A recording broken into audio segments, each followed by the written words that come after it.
Welcome to Learn Commerce PU online classes.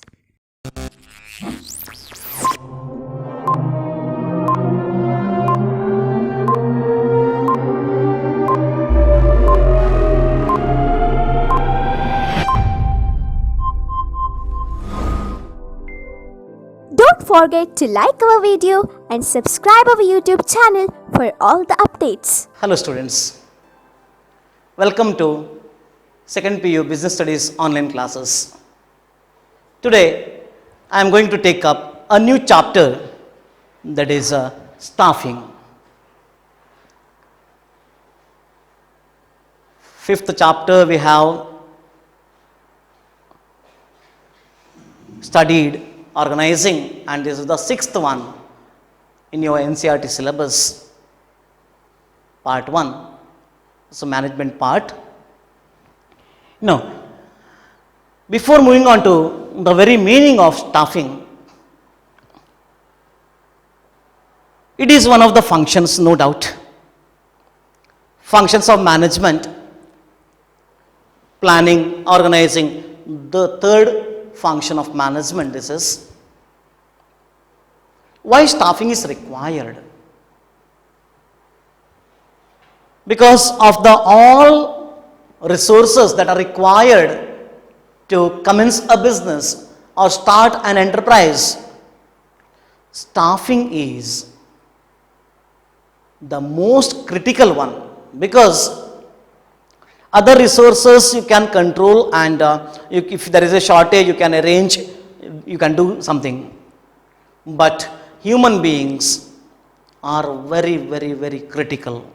It's very difficult to handle human resources because they have sense, they have rationality, they can judge the effect of each decision, and there is a chance for group. There may be deviation from the very decision given by the management. And more than that, handling the human resources is very difficult. So it is one of the important functions of management, staffing. And wrongly placed employees, or if staffing function is not properly done, there is a chance that your organization will be landed in a dangerous place. If good employees are there, loyal, qualitative, working hard employees with good efficiency, good performance, good knowledge, definitely your organization will shine on one fine morning. If wrong personnel is appointed, wrong people are appointed in the organization, it may be a mar on the progress of the organization. So while appointing the people or while doing the staffing function, the management must be very particular, and the organization has to take care of the people every time, because the morale of employees, job satisfaction, achievement of goals of the organization along with achievement of goals of the individuals is very important. So for that reason, staffing function is an important function of management. Let us know what is staffing. According to Benjamin, staffing is the process involved in identifying, assessing, placing, evaluating and directing at work. Directing, to whom to direct? To people. The people who are working in the organization. Staffing is the process involved in, first one is identifying. We have to select proper person. We need qualitative person, a person who has good knowledge, good efficiency, or that is a skill to handle the work. That means a person when is placed to a particular position, like I told you, in organization structure will be there. At the planning stage itself, we will decide how many people are required to occupy how many positions. When the person is placed, that is matching the person's ability, skill and knowledge with the position in the organization, that is nothing but staffing. Or we have to identify the people, that is proper people. Proper people in the sense who are qualified enough, who has enough knowledge to handle that particular position where that person is placed. Mr. A is placed in the place of, that is general manager, in the post of general manager. Mr. A is appointed. Now, Mr. A should have the quality of a general manager, or he should have the ability to handle the position of general manager. Then only we can say that Mr. A is fine or efficient. That is, we have identified proper person. So, the staffing function involves the identifying of the people, the proper people to man in the job. Then assessing. Assessing means checking. Mr. A might have told that I was general manager in so and so company, or I have all the skills and abilities, I have enough knowledge. Who knows? That should be properly checked whether Mr. A was the general manager of that company, or whether Mr. A has that ability to handle the position of a general manager. Let me give another example. You are appointing a driver for your organization who has driving license which was forged. Actually, Mr. A, the driver, has no knowledge of driving. He has no experience in driving. How will you assess? Suppose you have a lorry in your organization, truck in your organization. You want to appoint that driver for driving the truck. What will you do? Definitely, you will ask that person who has applied for driver post to drive the lorry. You will ask him to place the lorry in a particular position, particular place. Then only the organization will come to know whether that person really has the skill of driving or not. Whether he is an efficient driver or not, we will come to know. So for that reason, the organization has to assess the person. The people who apply for the job, they should be properly assessed, because that should not be a burden on the organization in future. We appoint the people to solve the problem of the organization, to handle some key positions, to handle some important activities of the organization. And after appointing a person to a particular position, if the problem doubles, increases, then is there any need of appointing such people? So for that reason, we have to clearly assess the quality, the experience, the knowledge, the person to whom we are going to appoint in the organization. Then placing. We have to place that person in a particular position to which he is fit. If you appoint a driver in the position of an engineer, do you think that person can do the work? Definitely not. A commerce postgraduate, if appointed in production department, what work he can do? Because he has no technical exposure. He never studied those technical aspects of production. He never know how to handle the machines. He has no knowledge of the machines. He can at the best work in general, there is a materials management department, MMD, general stores, or he can work in personal department, or he can work in accounts department, finance department, marketing department, but he cannot be placed in the position of a manager or any other person or an engineer in technical department. or a person who has technical qualification, that is engineering student, it is very difficult for that person to work in accounts department because he has no knowledge of accountancy. So this will happen. So what you have to do is you have to place the employee. Placing the employee means fixing the employee to a particular position depending upon the requirement of the job or requirement of the position in the organizational structure and matching it with the person who has applied for the job.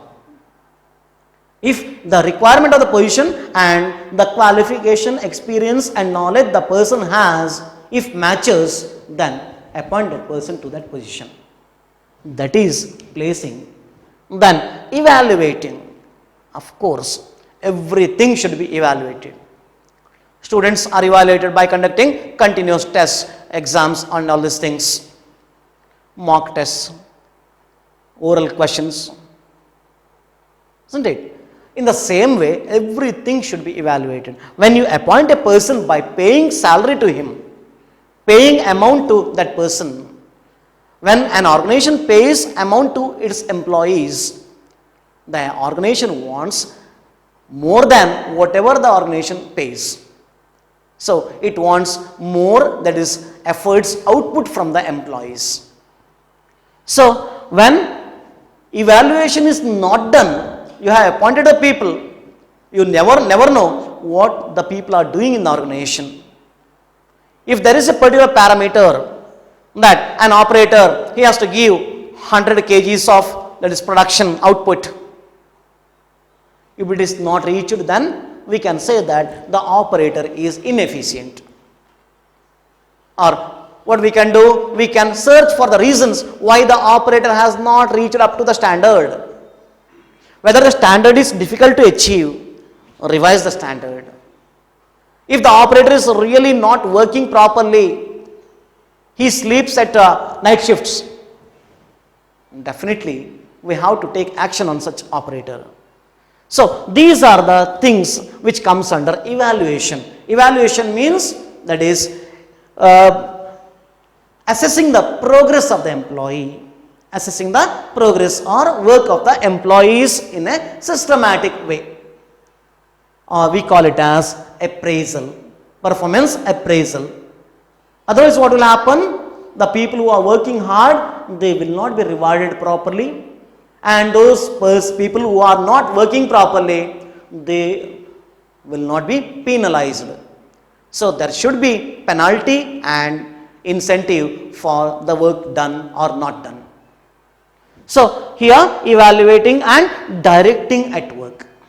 Then guiding the employees. Directing means guiding the employees to follow a particular path to achieve organizational goal, and in the meantime individual goals. So staffing is the process involved in identifying, that is searching for the right people for the right job, then assessing, that is checking whether the people we have selected are matching with the requirements, then placing, fixing them to a particular position where they fit, evaluating, that is appraising the performance or output of the employees, then and directing at work and guiding them to achieve the target goal of the organization. So that is called staffing. Staffing does not simply mean that simply appointing the employees or those people who apply for the job, giving job to them, that is not staffing. So staffing means all these activities should be done, then only we can call it as the function of management. That is one of the functions of management. Staffing is covered, or staffing covers all these activities. Let me take up the importance of staffing. Why staffing is required? First one is discovering and obtaining competent personnel. I already told you, whatever the requirement of the organization, that must be received. Otherwise, no need of appointing the people. Whatever we need, if we are not getting, what is the use of appointing the people?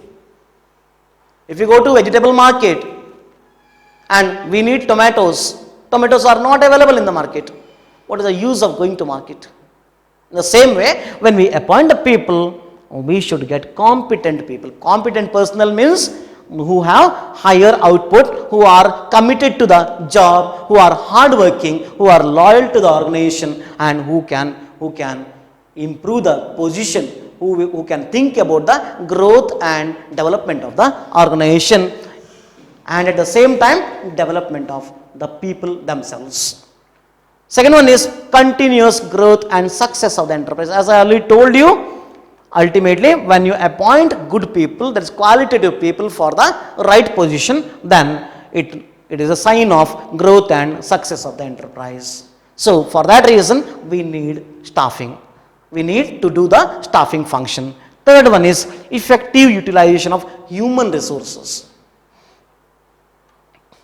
What do you mean by effective utilization? That is not above capacity, not below capacity. Someone can lift 40 kg, then you can make him to carry up to 40 kg. If you assign, you have to lift 80 kg, is it possible? You have to lift 100 kg, is it possible for him? No, because his capacity is only 40 kg. If you inform him to carry 10 kg, it is underutilization of his capacity, because he can carry 40 kg. Why we are not giving another 30 kg to him? Only we are giving 10 kg. So that is underutilization. So effective utilization in the sense, the human resources should be utilized to the maximum extent. Depending upon their capacity, the output should come. The employee should give 100% in their work. That is what effective utilization of human resources. Nowadays you are seeing in banks, people struggle like anything. Gone are the days bank jobs are like heavenly work. No. They have to do all the work now. Single window operation that has come. And every day you are seeing the person sitting in another counter. Today's cashier, tomorrow he will sit in loan section. So like that, job rotation will be done, because employees need to learn everything. For that reason, all these things will be done. And today, if there are 3 people to do the work, one got retirement, the other 2 should manage the work of that retired person. No additional employee will be appointed. This is just to make sure that the capacity of the employees are utilized fully. Effective utilization of human resources is required. There should not be idle labor. That is the main intention of the staffing. Next one is right person on the right job. What happens when we put right person on the right job? A person who is not expert in driving, as I already told you, if we appoint him as the engineer of the organization, what will happen? Definitely there will not be any output, there will be chaos and confusion, and ultimately the organization will land in trouble. Organization has to suffer. So that is, we have to put right person on the right job. Depending upon the qualification, experience, knowledge, we have to fix the person on the job. That is matching the requirement and the capacity available. We have to match it. Then it increases the morale and job performance. What is morale? It is the mental status of an employee. When the morale will be high, when the person is happy, the work environment or the discipline or everything in the organization is perfect for that employee. Employee enjoys the job. Employee has job satisfaction. Employee has a very good boss. Employee has all the facilities that are required for an employee. And management is very kind and they provide everything to all the facilities are provided to the employee. What do you think? The morale of the employee will be very high in that case.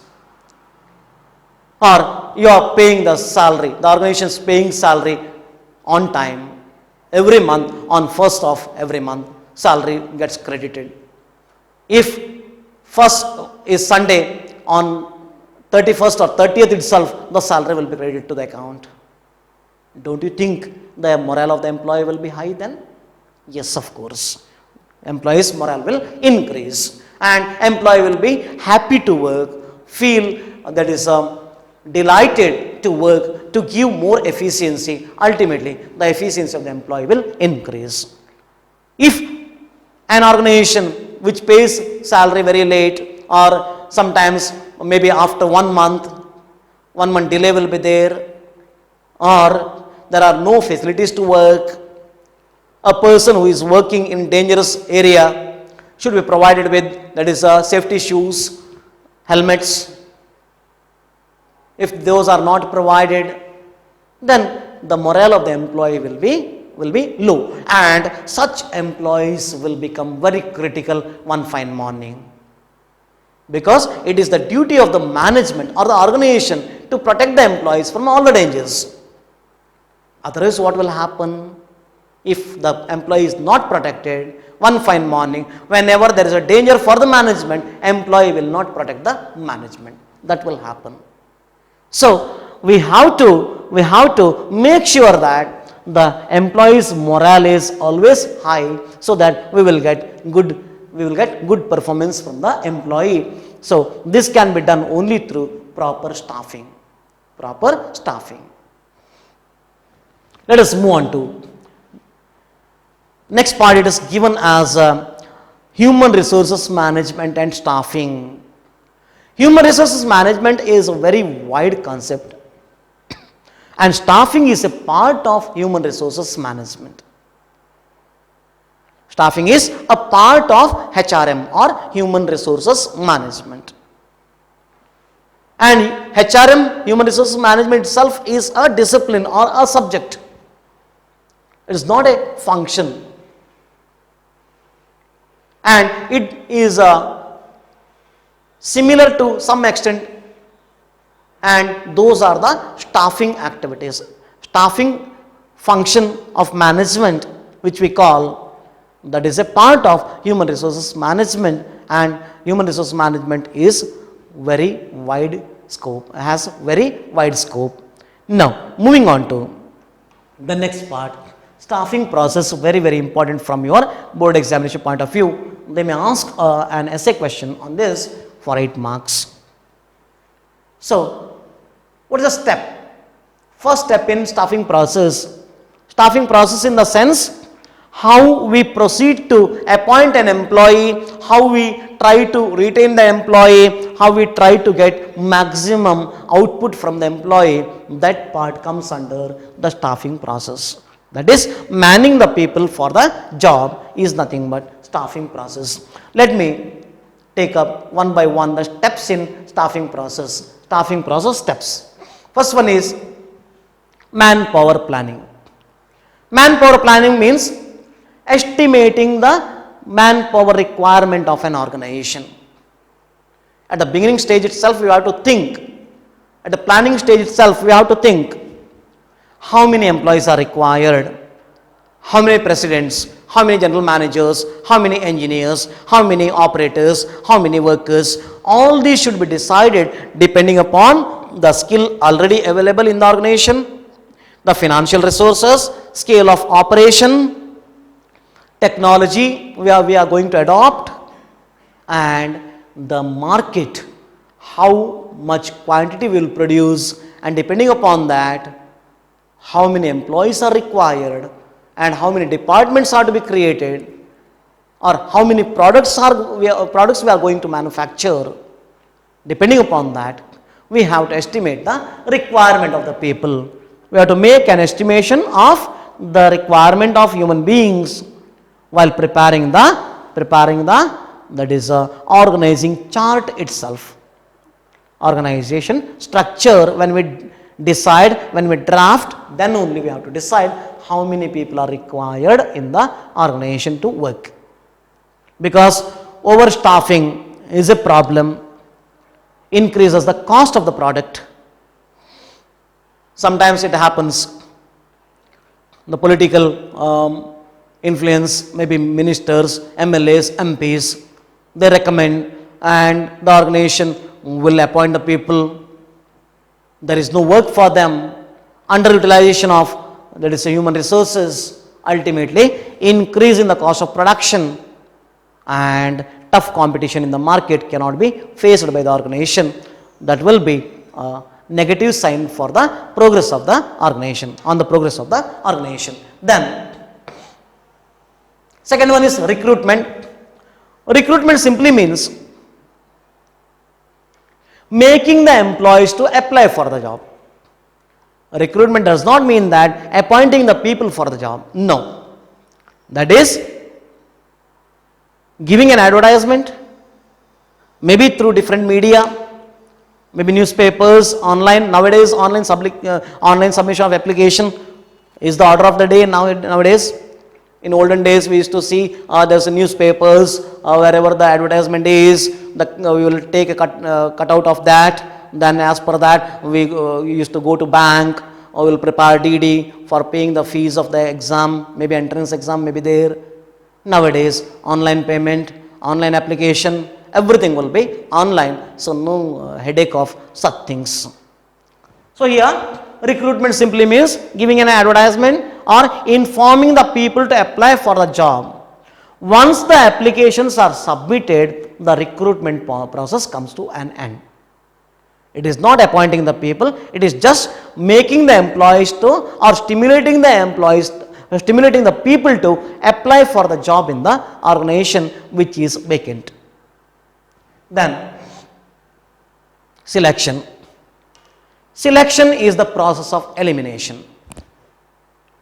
After collecting the applications, job applications, what we will do is, those applications which are not meeting the criteria, we told we need BE or MTech or MCOM, but the qualification is not as per our requirement.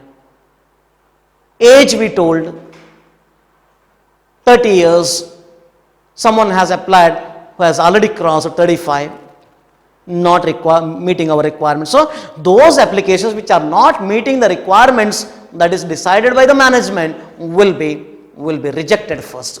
That is elimination of the applicants from the pool of job applications. Pool of job applicants, elimination of those applicants whose application is not meeting the eligible criteria. So that is called selection. We will select the best one and we will eliminate the rest. So those who are good, having good qualification, who are meeting the criteria, we will select them and we will eliminate the rest. That is called selection. Then placement and orientation. Placement means fixing the people to the job, manning the people for the job. That is, in the organization chart, we have created one post of engineer. Someone who has applied for the engineer's position is meeting the requirements, so we will place that person to that post. We will tell that person that yes, you have been appointed as an engineer, from tomorrow onwards you have to report. Then orientation. Orientation means when we appoint new people, we must introduce them to the organization, to the people working in the organization, because tomorrow he or she has to work, and while working they should know who is handling which position. Suppose myself is appointed as an engineer, I must know. Suppose I am working in production department, I must know who is an engineer in, that is, a maintenance department, who is the in charge of maintenance department, because there is a need of a maintenance department now and then in production department. So everyone should be known. For that reason, 1 or 2 days, the human resources department or HR, human resources department, HR department, HRD, the general manager or the manager or the person in charge in human resource department or personal department, they will take the employee to different departments and they will make them to sit in a particular department for a particular time, and the employee can note down the numbers, positions, name and all these things can be noted down, so that the employee will come to know about the people working in the organization. That is introducing. Orientation means introducing the newly appointed person to the employees who are already working in the organization, and along with that the rules and regulations and the structure of organization will be introduced to the new employee. Then training and development. Training means increasing the skill, knowledge of the employee by giving the training. That is the process of imparting knowledge, imparting skill to the employee, maybe on the job or off the job. That is, while doing the work, the employee will learn, or someone guides while working, or the employee will be drawn to somewhere else, to a separate place, and oral presentation, or that is a PPT presentation, this will be given, or lecture method will be introduced, and knowledge will be imparted to the employee who is newly appointed. So that is called training. And development mostly means the development of managers and executives.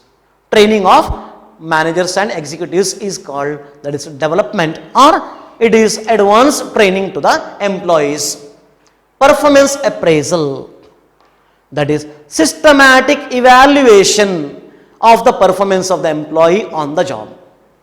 That is, there are some procedures that how much wastage is generated during the shift of that employee, that particular operator.